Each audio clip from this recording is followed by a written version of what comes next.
Preparing to deliver training can be quite stressful if you don't know where to start. But with a repeatable process, it can be a whole lot easier. Hi, my name is Jordon Taylor with the Corporate Training Companion. And it just so happens that I have a session coming up next week that I've never delivered before. It's a quick 1 hour long cultivating gratitude session, and it'll be an interesting one for me because not only have I never delivered it, but I've never gone through a cultivating gratitude course either. Because of that, it made a lot of sense to bring you along with me while I prep so that I can introduce you to a basic preparation model that I use for preparing shorter sessions. Along with that, I'll introduce you to the training lesson plan tool that helps me map out my thoughts all in one place. You can find the link to the template that I use in the description below. The basic model we'll be following is just 5 simple steps. Clarify the objectives, review and organize the content, prepare and practice, deliver the session, assess the results. That said, let's jump in. All right, so before we jump too deep into this, I wanted to briefly introduce you to the training lesson plan document so that you had a bit of a sense of what we're going to be filling out. So this is the document, and it's broken up into 4 steps. The first step is participant learning. And so it's gonna ask some guiding questions and have you fill them out over here. The questions: what will they be able to do? What will your participants be able to do after this lesson? And how well will they be able to do it? What prerequisite knowledge do they need? What connections to previous lessons or previous things that you have taught are going to be made? And how will it build on their existing skills? So starting to think about those sorts of things. Then we move on to step 2, which is preparation and learning. What materials will you need to review? How will you review it? What support will you need? How will you practice? And how will you measure the impact? So this is all about your preparation steps. Then moving on to the 3rd step, delivery strategies. And this is where you start to think about the open-ended questions that you'll ask, maybe the stories, the analogies. Maybe you've got some real-life examples that you can share to help illustrate your points. And those are all things that you want to start to document and get a sense of. What routine procedures need to be completed? What hangups do you anticipate? Sometimes there's going to be hangups, and you can get ahead of those a little bit. What activities are you going to be running, and how are you going to be running them? And then finally, jumping down to step 4, and this is where you break down the content into the different modules, getting a sense of the timing and the transitions that you'll be using. And you'll drop a lot of the information from the previous 3 steps down into this easy at-a-glance chart. This is the chart that generally, if you need it, you're going to keep up while you're training. So that's your brief introduction to the template, and now we can start to follow the steps in the model. The first step in the model is to clarify the objectives. And to do that, we want to pull up the content. Now, because this is proprietary content, I can't share the exact content, but I will show you all of the steps along the way and what I fill in as I go through. I'm going to jump back up to the top of the training lesson plan and start documenting what do people need to walk out of this training knowing or being able to do. So I'm going to take a moment to do that, and then we'll come right back. Okay, so I've taken a quick look at the content, and I know that the main objective is for people to walk away being able to incorporate one of the best practices for cultivating gratitude into their life, because this is a cultivating gratitude training. Because this is only an hour-long training, we're not going to have a laundry list of learning objectives like you might have in something like an onboarding course or a 2-day leadership seminar. There's also no prerequisite knowledge because this is standalone content, and there's nothing that's being built off of. So there's no connections to previous lessons. Now that I've got a good sense of what the objective is, I'm going to read through the content again and start to drop some ideas into sections 2 and 3 for what stories I'm going to tell, maybe what roadblocks I'm going to run into, just jotting down some notes. These are going to be very shorthand. They're not going to be super explicit. They're probably not even going to be full sentences, but I'm going to cruise through the content, and then I'm going to come back to you once I've dropped some information into sections 2 and 3, so you get a sense of what the result of that read through would be. Okay, so now we're back, and I dropped in a couple of notes. There wasn't a ton, but this should give you a sense. So In this preparation and learning, one thing that I noted, how will you practice the session prior to delivery? Well, one of the things that needs to happen in this training is a quick breathing exercise. I've never led a breathing exercise. And so that's something that, even though it's only going to be a 30-second or a 1-minute part of the training, I do want to nail it. And so I'm going to practice that. I might even watch a couple of videos just to kind of get a sense of what they're saying and see if there's anything that I can incorporate from those videos into my training. Another one of the things that I called out here is that I want to bring a story or an example of cultivating gratitude, because there is an ask on slide 11 to have participants share their own examples. And so me starting it off does a couple of things. Number one, it helps to break down some of the barriers and get people comfortable with sharing. But number two, it also sets an example for how long and in-depth people need to go with their examples.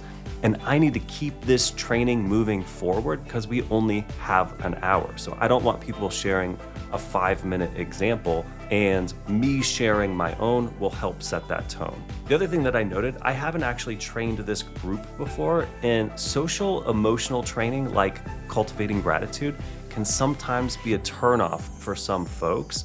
And so I noted that might be a roadblock that I'll run into, and I want to have a little bit of a deeper think about that. And I also started to kind of document some of the timing, but I'll definitely break this down quite a bit more so that I can use this while I'm training. All right, so now we have, I think, a 30,000-foot view of what this training is going to be. Now we're going to dig our heels really deeply into reviewing and organizing the content, which a big part of that is filling this document out in its entirety. So let me take some time to do that, and I'll come back to you and I'll show exactly what I documented after that. And we are back. I have filled this out. I think I am ready to start practicing, but let me walk you through the notes I took. This is no surprise. Nothing has really changed in step one. In step two, it's a lot more robust. So what materials will you need? Well, I'll need the deck and the virtual classroom platform. I'm also going to use NotebookLM to suggest some topical videos on cultivating gratitude, because I've never been through a cultivating gratitude course and I've never led one either. And so I want to beef up and do some studying about cultivating gratitude. And there's a video that I posted about a month ago on how to use NotebookLM to help you study. I'll put a link to that in case anybody's interested. Moving on to how will you review it and what support do you need? I don't really need any major support, but I will perform 2 read-throughs, which I've already done. I'll watch the videos and I'll complete this document, which I've already done, so we're good there. How will you practice this lesson? So for me, I like to practice the talking points. There's certainly activities in here that have people going into breakout rooms, not something that I need to practice, but the 10 or 15 slides that I'm speaking and presenting on, those are something that I want to practice out loud. So I'm going to do that twice. And then I'm also going to deliver it once to my wife over the weekend. And I'm going to need to book some time with her because we've got a little one running around. And so we'll probably have to do it on a nap, but that should be pretty easy. So 3 times through out loud, getting the words out of my mouth, and that should get me ready to rock and roll. How will you measure the impact of the lesson? There's not really any hard metrics that we're going to be using. However, I will make sure to look at the feedback, and then in the platform itself, there's a take action that people need to fill out, and I can see their completion report. And so I want to also check that folks have actually completed that. So I'll do that. Moving on to step 3, I noted a previous direct report of mine shared some feedback, and there's an example there that I want to use. I need to really flush that out, and I'll do that while I'm practicing the presentation and flush out that analogy. But there's also a few questions that I want to ask on slides 10, 9, and 8. I don't know why I put those backwards, but I did. Doesn't matter. It's for me. There's no real routine procedures that I need to do on this one. The hang up is the same. What activities would you like to adjust? Sometimes we get low attendance for trainings because there's 10 trainings going on and people have the option to choose which one they go to. So if mine has low attendance, I may need to turn breakout rooms into just group discussions. I can do that pretty easily on the fly, but something to be aware of and a good reminder. And then lastly, we've got the lesson breakdown. So you can see that not everything is completely timed out, but the major transitions is what I wanted to document. And so there is the intro, there is the debrief of the first activity, and then there's the heavy presentation portion where I'm explaining the model, where I'm introducing the different habits of cultivating gratitude, and I'm also talking folks through the benefits. And this breaks down what I'm doing in those sections, what they're gonna be doing, just so I can start to visualize myself in the shoes, presenting it, and then as I go to practice it, work out any kinks, and then as I go to deliver it, hopefully everything is smooth. Because I've said this before, I used to say all the time, it's around the third or fourth time that I deliver something that it really starts to feel comfortable and internalized. And I wanna get the first, second, and third ones out of the way before I'm live in front of a class. And so that is filling out the training lesson plan. It took me maybe 20, 30 minutes, which brings us to the third step, which is prepare and practice. And then the fourth is deliver, and the fifth is assess the results. So hopefully that was a helpful walkthrough of how to use this training lesson plan to help you prepare to deliver training. Well, something funny happened while I was waiting for some video to render.